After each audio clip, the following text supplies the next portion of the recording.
11번 일본어 공부 좀 하고 오기. 그리고 여유자금 가져오기입니다. 너무 뻔한 말인데 저는 일본어 공부한 지 되게 오래됐거든요. 물론 한국에서만 공부하고 그래가지고 되게 잘하는 건 아니고 그냥 어느 정도 여행하고 생활하는 데는 불편함이 없는 정도로 하고 있습니다.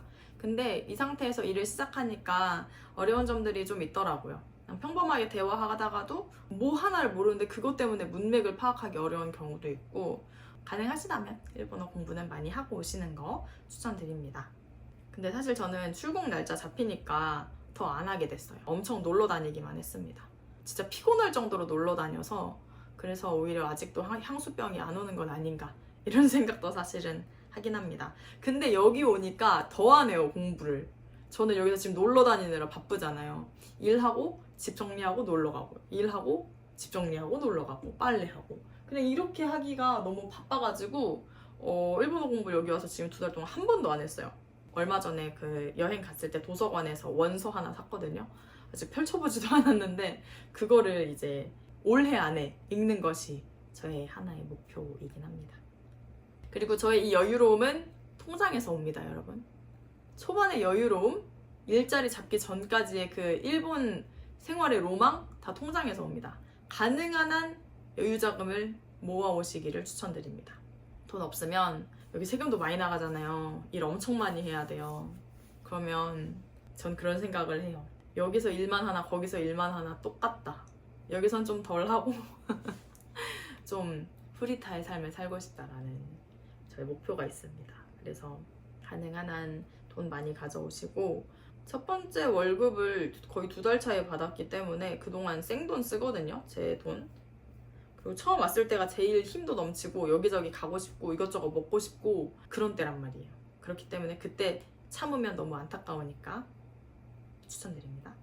저는 트래블 월렛에 200, 트래블 로그에 200씩 넣고, 그 다음에 이전 여행에서 남았던 엔화 가지고 그 다음에 추가 환전하면서 인출하면서 썼던 것 같아요. 그리고 그 트래블 로그랑 트래블 월렛은 2개 다 만드는 거 추천드립니다. 카드 발급이나 만드는 과정이 어려운 것도 아니고, 그 2개 다 추천드리는 이유는 제가 분명 초반에 트래블 로그를 잘 썼거든요. 근데 지금 트래블 로그로 인출이 안 돼요. 결제는 되는데 카드 인출이 안 돼서 트래블 월렛 하얀 카드 그거를 되게 잘 쓰고 있어요. 가능하다면 2-3개 결제 수단은 여러 개 만들어 오는 것이 좋을 것 같다. 초반에 가져오면 좋을 것 같은 거 12번, 개인적인 생각입니다. 이불 첫날 잘 때 쓸 거, 화장품 뭐 로션 그런 거랑, 그다음에 당장 쓸 수건, 당장 쓸 옷걸이, 당장 멜 가방, 신발, 슬리퍼, 텀블러, 칼, 가위, 줄자는 필수고요. 뭐 전자기기랑 충전기랑 양말, 속옷 같은 거 추천드립니다. 특히 칼, 가위, 테이프, 줄자 없으면 가구 살 때라든지 정말 너무 불편하니까 꼭 가져오시고요. 택배가 오기 전까지 며칠 동안 여행한다고 생각하시고 짐을 싸시면 아마 편하지 않을까요? 근데 숙소에 아무것도 없는 곳에서 여행을 하는 거예요. 그 다음에 김치랑 반찬류 같은 것도 어느 정도 있으면 좋을 것 같긴 해요. 뭐 사람에 따라 다르겠지만 저는 김이랑 면세점에서 산 김치랑 엄마가 만들어준 진미채 가지고 왔습니다. 그래서 집에서 뭐 먹을 때마다 아주 좋아요. 집에서는 김치랑 막 이렇게 한식 같이 먹으니까 일본 음식 간장 막 들어있는 거 먹어도 괜찮거든요? 추천드립니다. 밖에 비가 오려나? 좀 꾸리꾸리해졌어요. 그 다음에 집을 찾아볼 때 팁은, 요리하실 거면 가스레인지 2구짜리 하세요. 2구짜리. 그 다음에 주방 크기를 좀 보세요. 설거지 할 수 있는 공간, 그 옆에서 뭔가를 할 수 있는지, 그 위에 수납 공간이 있는지, 그 밑에 수납 공간이 있는지, 어느 정도 되는지 이 규모를 대략적으로 파악을 해놔야 좋습니다. 저는 지금 싱크대가 너무 작아서 좀 불편하긴 하거든요. 근데 싱크대가 작아도 그 옆에 있는 공간을 쓸 수 있는 데가 요만큼이라도 있어가지고 좀 나아가지고 그런 것도 좀 생각해 보시면 좋을 것 같아요. 그리고 이거는 진짜 개인적인 건데 전자레인지 플러스 오븐 같이 있는 거 있거든요. 그거 추천드립니다. 유명한 메론빵 스프레드 있잖아요. 그거 해먹고 싶잖아요. 근데 저는 전자레인지랑 가스레인지로는 잘 안 되더라고요. 그래서 그거 할 걸 하고 생각했습니다. 그리고 집 구하실 때 인터폰에 화면 나오는 거 하면 너무 좋을 것 같아요. 저는 거기까지는 생각을 못했고 그냥 인터폰 있고 오토락이니까 그걸로 만족을 했는데 막상 와보니까 화면이 없어가지고 누가 벨 눌렀는지 목소리로 알아야 되는데 목소리를 어떻게 알아요? 나 여기 아는 사람이 없는데 다 모르는 사람인데 적어도 화면이 보이면 이렇게 옷을 입고 있잖아요, 유니폼을. 그러니까 아 누구지? 하고 한 번 더 쉽게 알아보거나 할 수 있을 것 같아서 좋을 것 같습니다. 그 다음에 14번 패스해. 그 다음에 14번 EMS는 집으로 픽업을 신청할 수 있다. 한국에서 EMS를 보내잖아요, 일본으로. 그때 우리가 무겁게 박스를 들고 가지 않아도 기사님이 우리 집으로 와요. 지정한 시간에 집에 픽업해 주시러 올 수 있으니까 그거 신청하세요. 힘들게 들고 가지 말고. 처음에 입주해서 타치아이 하잖아요. 그때 저는 바닥 위주로 봤어요. 바닥이 생각보다 기스가 많아서 바닥에 눈이 다 가버렸었는데 나중에 보니까 곰팡이 같은 것도 좀 보이고 벽지가 손상되어 있는 경우도 좀 있더라고요. 그냥 봤을 땐 깨끗했는데 좀 이렇게 찍힘이라든지 이런 거가 있거나 막 나무 같은 데도 좀 찍혀 있거나 이런 경우들이 있어가지고 초반에 잘 봐야 될 것 같아요. 근데 초반에 잘 안 봐져요. 정신 없어가지고. 그래도 최대한 힘내봅시다. 그리고 이거 진짜 개인적인 생각인데 입주날 전에 미리 호텔 같은 데 가 있는 거 개인적으로는 그렇게 추천하지 않습니다. 왜냐면 우리가 모든 걸 싸갈 수 없잖아요. 그러니까 필요한 거 당장 쓸 거 위주로 가져가니까 결국 현지에 가면 뭔가를 살 게 생겨요.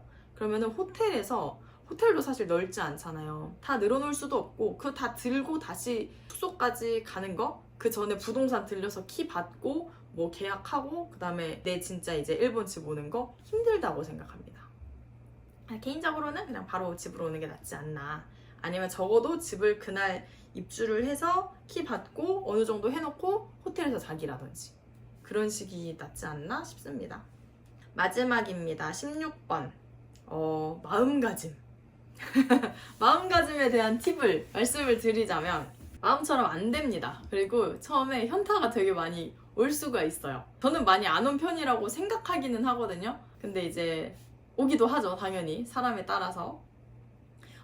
분명 그런 생각이 들 거예요. 무슨 부귀영화를 누리겠다고 내가. 집, 친구, 가족 다 내두고 지금 여기 외국에 와가지고 이 돈을 쓰면서 초기 비용 막 500만 원, 600만 원씩 쓰면서 이 난리를 치나? 라는 생각이 들 수 있습니다. 당연하다고 생각합니다. 한국에서 혼자 자취만 해도 낯설잖아요. 조금 외롭기도 하고. 근데 여기는 외국이니까 아무리 가깝고 익숙하다 한들 이제 여행으로 며칠 온 거랑 일하면서 사는 거는 전혀 다르다고 생각합니다. 그래서 뭔가 잘 안 되면 금방 우울해질 수 있으니까 그러면 빨리 떨쳐버리고 빨리 좋은 보상을 해주세요. 예를 들면 저는 당고를 좋아하거든요. 그래서 편의점에서 당고를 사서 냉장고에 계속 넣어놨어요. 힘들거나 지치거나 배고프거나 머리가 아플 때 당고를 먹으면서 힐링했습니다. 그리고 냉장고를 열 때마다 기분이 좋았어요. 당고 보면서 당고다. 이거 한국에서 쉽게 먹을 수 없는 거잖아요. 근데 여기는 그냥 편의점 가면 물론 없는 편의점도 있지만 쉽게 사서 먹을 수 있고 그냥 이런 작은 것들에서 뭔가 행복해지는 연습을 하면 좋을 것 같아요. 그리고 여러분 처음에 일본 오기 전에 막 생각을 하잖아요. 가서 뭐 해야지 어디 가고 뭐 먹고 이런 생각하죠. 그거 구체적으로 해서 메모장에 다 적어두세요. 심심하거나 휴무거나 좀 현타가 올 것 같으면 그걸 한번 보세요. 그래서 그거를 하세요. 그러면 내가 할 게 아직 이렇게 많았네? 현실적이지 않은 게 있었다면 그건 좀 이제 현실적이게 지금 상황에 맞게 바꿔서 어떻게 다르게 하면 돼요. 그러면 되게 뿌듯하고 기분 좋습니다. 그래서 그거 하면서 여행 계획도 세우고 일본 문화 체험도 하고 휴무를 잘 보내면 됩니다.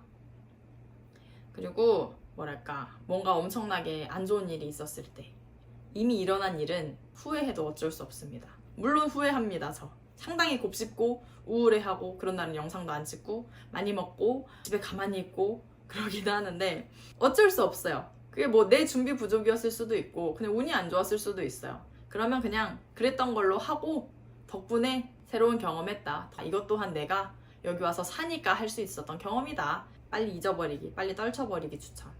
그리고 저는 혼자서 사는 거, 혼자서 노는 거, 혼자서 먹는 거 다 재미있고 문제 없이 잘 하고 있습니다. 근데 종종 심심하기는 해요. 그래서 그때마다 나를 즐겁게 해줄 수 있는 취미가 필요하다고 생각합니다.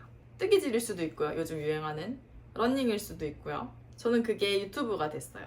원래도 하고는 있었고 관심은 있었는데 이제 오고 싶었던 곳에 와서 하고 싶은 게 많으니까 제가 그런 걸 기록하는 것도 너무 재밌고 다시 편집해서 나중에 또 볼 수 있는 것도 너무 즐겁고 또 가족들이 제가 어떻게 살고 있는지 친구들이 막 이렇게 할 수 있는 게 되게 재밌어요.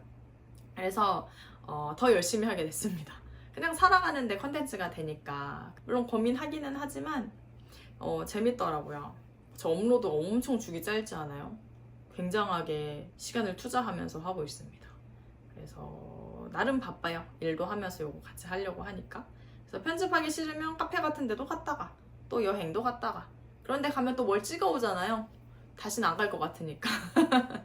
한 번 간데 잘 안 가니까 특히 여행은. 찍어 오면 또 집에 와서 그거 편집하고 그러면서 저는 일상을 보내고 있습니다. 이곳에서.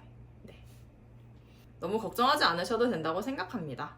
다 사람 사는 곳이고 맛있는 한식 가게도 많고 마음 통하는 친구도 찾을 수 있을 거예요. 필요한 거 여기서 다 살 수 있습니다. 그리고 가까워서 못하면 휴무 내고 일본은 시프트제라서 휴무를 쉽게 낼 수 있잖아요. 물론 직장 따라 일하는 곳에 따라 다르겠지만 못하면 한국 다녀오면 됩니다. 그리고 저는 오늘 가족이 옵니다. 그래가지고 이거 찍고 이제 마지막으로 빨래 들여놓고 슬슬 나가가지고 이제 공항 쪽 가고 막 그럴 거거든요. 왔다 갔다 하면서 이렇게 얼굴 보고 하면 돼요. 너무 걱정하지 않으셔도 되고 잘 하실 겁니다. 그래서 여기까지 도움이 되셨는지 모르겠는데 일본 워홀 준비하시는 분들에게 드리는 저의 꿀팁이었습니다. 그러면은 다들 준비 열심히 하시고 다른 궁금하신 거 있으시면은 댓글 달아주세요. 제가 알려드릴 수 있는 선에서는 알려드리고 모르면 못 알려드리고 그냥 대답 못하는 거면 못 알려드립니다. 그러면 다들 화이팅! 안녕!